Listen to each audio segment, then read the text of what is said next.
zake Mwenyezi Mungu. Mungu ambariki shekhe wetu Sheikh Bane kwa nasaha kubwa sana. Mungu ambariki yeye na nyote mliokaa kusikiliza pamoja nami. Nimeona niichukue hii kwa sababu ina mchango kwenye malezi. Umuhimu wa kuchagua marafiki wema. Kwanza, wema ni kina nani? Wametajwa katika Madarij as-Salikin. Mja bora ni yupi? Mja bora ni yule ambaye غرضه تتبع مرضات الله أين كانت وما يزال متنقلا في منازل العبودية كلما وضعت له منزلا عمل بها. mja bora ni yule, mja mwema ni yule ambaye lengo lake kuu ni kuzifuatilia radhi za Mungu popote zilipo, na kila fursa inapokuja mbele yake unamuona yuko tayari kutenda. Watu hawa ni muhimu sana. Ngoja nikupe mfano mmoja wa waja wema, na walikuwa vijana, na Mungu amewasifu katika ile sura inayoitwa Suratul Kahf. Vijana hawa ni vijana ambao walikuwa wana imani thabiti kama walivyotajwa na Mwenyezi Mungu, fityatun amanu bi rabbihim wazidnahum huda. Vijana ambao walimwamini Mungu na Mungu akawazidishia uongofu. Walipata matatizo lakini hawakufanya mabaya kwenye jamii yao. Ondoka wakaenda kwenye pango. Angalia ninachotaka kusema, kizingatie. ذهب كلب مع الصالحين فكان من بركاتهم أن الله ذكره في القرآن فهو يتلى أبدا. wale vijana walikwenda kwenye pango, lakini pamoja nao alikwenda mbwa pamoja nao. Na nyinyi mnajua, je, mwanadamu ni sawasawa na mbwa? Mwanadamu ni kiumbe mtukufu, lakini yule mbwa kwa kwenda pamoja nao, na Allah amewasifu kwamba vijana hao ni wema. Allahu akbar. Qur'ani ilipowataja mbwa kapanda CV kaka. Unajua mbwa yule katajwa kwenye aya 18 Suratul Kahf na aya 22, wa kalbuhum basitun dhira'aihi bilwasid. Hiyo na mbwa wao akiwa amenyoosha mikono yake pale kwenye lango la pango. Mbwa kaka ametajwa, na kila wakitajwa wema wale vijana wale, ndugu zangu, mbwa asauliwi. sayakuluna salasatun rabi'uhum kalbuhum wa yaquluna khamsatun sadisuhum wa yaquluna sab'atun wa thaminuhum. Piga mstari wewe. Kalbuhum kalbuhum kalbuhum. Mbwa wao, mpaka mbwa aliyekuwa na urafiki, aliyeshikamana na watu wema wenye imani ya Mola wao, Allah kamtaja na anasomwa mpaka siku ya Kiyama. Mpendwa ndugu yangu mtazamaji, hakusahauliwa mbwa, utasahauliwa wewe. Mwanadamu ushikamane na waja wema kwa mema, Mungu akusahau? Huwezi kusahauliwa. Kwa nini? Kwa sababu mahusiano ya mtu anaitwa rafiki kipenzi huwa yana athari katika tabia. Anna lilmusahabati atharun fil akhlaq. Katika mahusiano na urafiki huwa pana mvuto.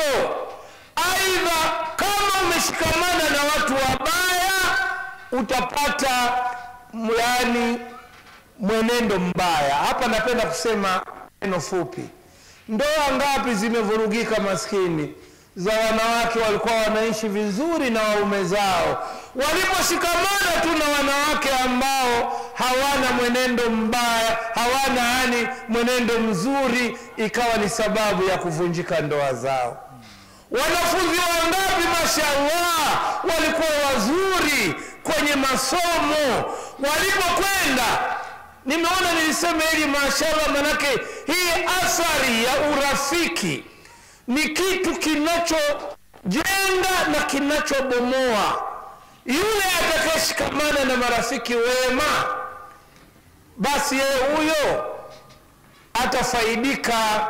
Yule atakayekaa nao watu wema, miongoni mwa yale mema anayefaidika mtu kukaa na watu wema ni kwa sababu idha nasita rabbak dhakarak, pindi unapomsahau Mola wako yule mwema anakukumbusha.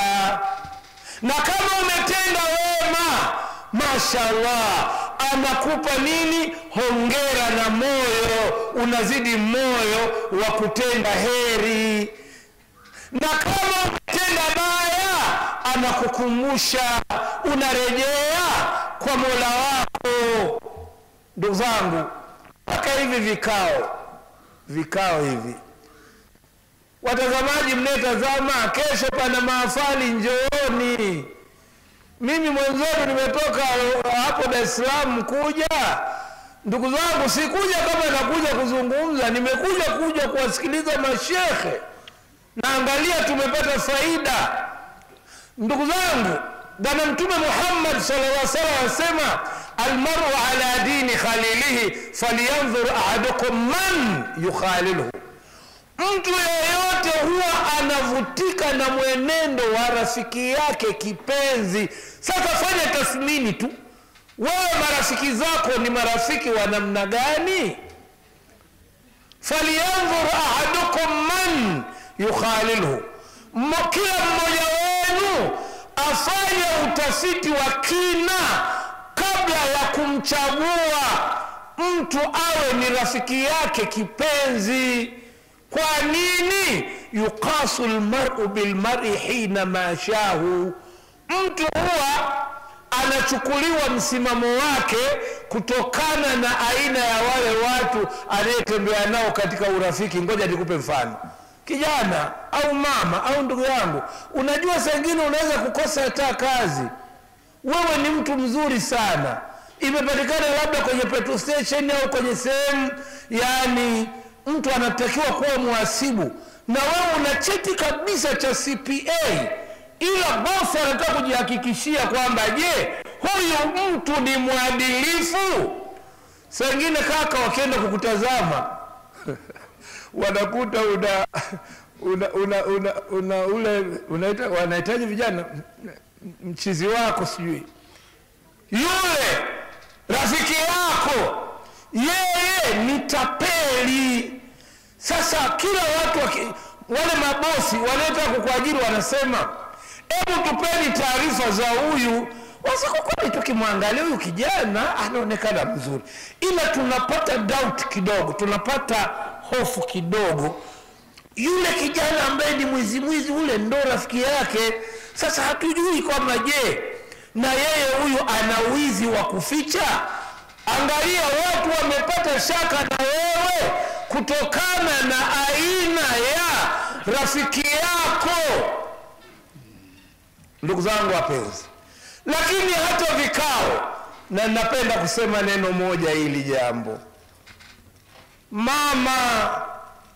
mama, kijana, binti, bwana yoyote, watu wema wanapokuambia bwana achana na lile jambo, unajua kwamba innal halal bayin wa innal harama bayin wa bainahuma umurun mushtabihat faman ittaqa shubuhat faqad istabra lidinihi wa irdi. Mambo ya halali yako wazi na mambo ya haramu yako wazi, na baina ya halali na haramu kuna mambo yana utata. Sasa ngoja niwapeni mfano ambao saa nyingine baadhi ya vijana huwa wanapata matatizo. Wazazi wako ni wema, wanakuambia mwanangu, sipendi ukae kwenye kikao kile pale. Binti yangu, sipendi ushirikiane na yule binti. Sipendi ushirikiane na yule kijana. Unajua sasa baadhi ya vijana wasemaje? Anasema, dingi bwana, dingi huyu bwana mnoko. Unamuita wewe mama wako mnoko? Aliyekubeba tumboni miezi 9, akaenda pale, akaenda kujifungua kwa damu, anakuofisha usishikamane na lile kundi. Yeye anasemaje? Unajua yani huyu madha yani nafaza yani wanoko, yani mimi pale, kwani umesikia kama mimi natumia yale madawa ya kulevya? Yani mimi napenda niende pale yani nipate company ya kuzungumzia mambo ya nini, ya mechi. Kaka, siku moja sasa imeibiwa simu ya afisa mkubwa, na inafikiriwa kwamba katika wezi huwa wanakaa pale, na bahati mbaya sasa yule mwizi sura yake ndo anafanana na wewe, na wale sasa mnyewe mnajua. Unadhani jambazi sugu mpaka aeleze silaha ziko wapi pana masiara? Sasa wanapokukamata wakaenda ndani ukaenda kuteseka, sasa hiyo ndo unasema kumbe ndio maana baba huwa ananikataza, kumbe ndio maana mama yangu huwa ananikataza. Au mtoto wa kike amekwenda kukuuza kwa wanaume, wanajiuliza watampataje ule akiyazima ule ana rafiki yake fulani, ngoja atampiga saudi tu akiingia kwetu basi. Anakwambia shoga, hebu twende kidogo, tunapita pale. Anapita pale, wale vijana wanambaka, wengine wana ukimwi. Sasa ndo anaanza kulia. Kumbe mama yako na baba yako au na watu wema walikunasihi, inshallah usiende hivyo. Kwa hiyo almaru ala dini khalihi. Acha twende katika kumalizia. Almaru ala dini khalilihi, mtu yeyote huwa anavutika kwa mwenendo wa rafiki yake kipenzi. Falyanzur ahadukum man yukhalilhu, kila mmoja anapotaka kuchagua aangalie ni yupi atamfanya rafiki yake kipenzi. Kama mbwa aliwachagua, alikwenda na hawa vijana, kila wakitajwa thalathatun rabi'uhum kalbuhum, khamsa sadisu kalbu, hivyo mbwa wao. Yani mpaka jina lake ukilitaja unapata thawabu. Man qara harfan min kitabillah kutiba lahu hasana wal hasanatu bi 10 amthal, wala yuqalu alif lam mim harf, walakin alif harf wa lam harf wa mim harf. Sasa je, mbwa naye herufi zake ngapi? Kalbun, kaf lam be, yani mpaka jina lake kaka unapata thawabu 30. Kapanda CV mbwa kwa sababu sunna kila Ijumaa. Tena ni sunna kuisoma hiyo sura kila Ijumaa. Je, wewe Allah atakusahau? Kwa hiyo jambo jingine bora linalosaidia katika kujenga hizi nyoyo ni vikao vyema. Qala Rasulullah sallallahu alaihi wasallam, masalul jalisi salih kahamilil misk, imma an yuhdhiyaka wa imma an tabta'a minhu wa imma an tajda minhu rihan tayyiban. Mfano wa vikao vizuri au kukaa na mtu mwema, kaa na mtu ambaye ukikaa naye utafaidika katika dini yako, au vile vile utafaidika katika dunia yako. Si unakaa na mtu tu ambaye hana chochote anachoongeza katika nani, katika msimamo bora.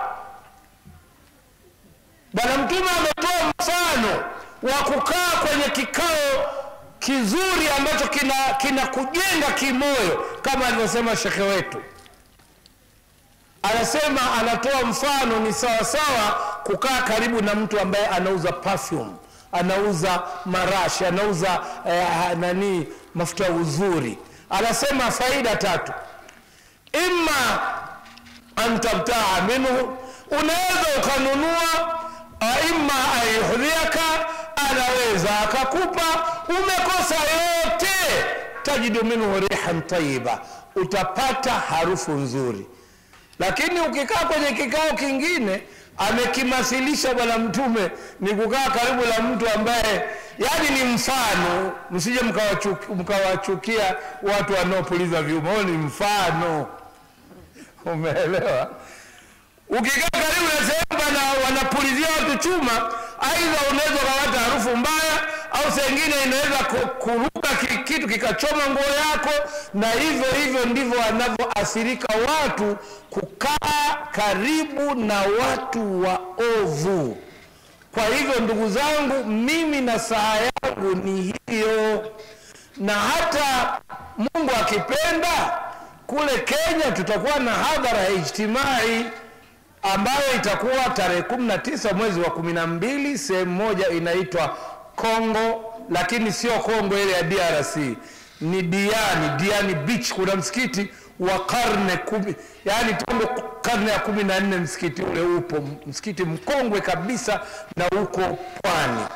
Kwa hivyo atakayefuatilia zaidi anaweza kuwasiliana na maamiri wetu katika mikoa. Kwa hivyo ni muhimu sana tushikamane na watu wema.